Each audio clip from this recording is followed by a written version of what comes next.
welcome back. Let's do another exercise. Now, we learned all about prototypal inheritance here.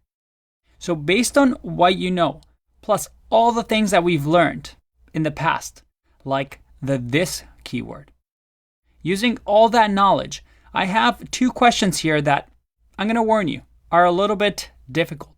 You might not get them. You might have to Google around and search around. And remember, there's no such thing as a perfect programmer.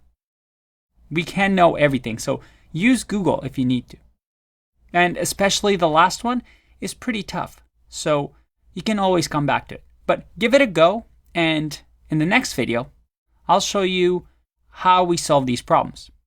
The first question is I want you to create, using the date object that we have in JavaScript right here, that simply gives us a date.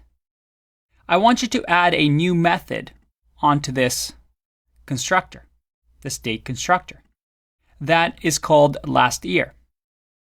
JavaScript doesn't have this.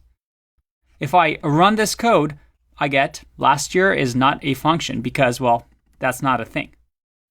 If I do get year or get full year, we see the types of methods that we have with a date object. But unfortunately, last year, well, we don't have that. We're going to want to create it ourselves. So how would you go about doing that? If I give it, let's say, a string like this, date, such as 1900, if I do last year, it'll give me the year before in the year format. So the answer to this will be 1899. If this was, let's say, just new date with nothing in here, which will give us the current date, this should give us, well, last year. So how would you do that?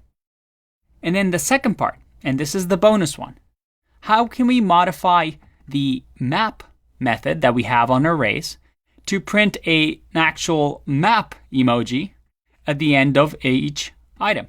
Oop, a bit of a spelling error there. So that if I do, let's say, console log, and I give it an array, 1, 2, 3, and then I do dot map and not give it anything, I will actually print out 1, 2, 3, but with the maps next to it. How could we do that? Can we modify what these built-in methods by JavaScript do? Give it a go, and in the next video, I'll give you the answers. Good luck.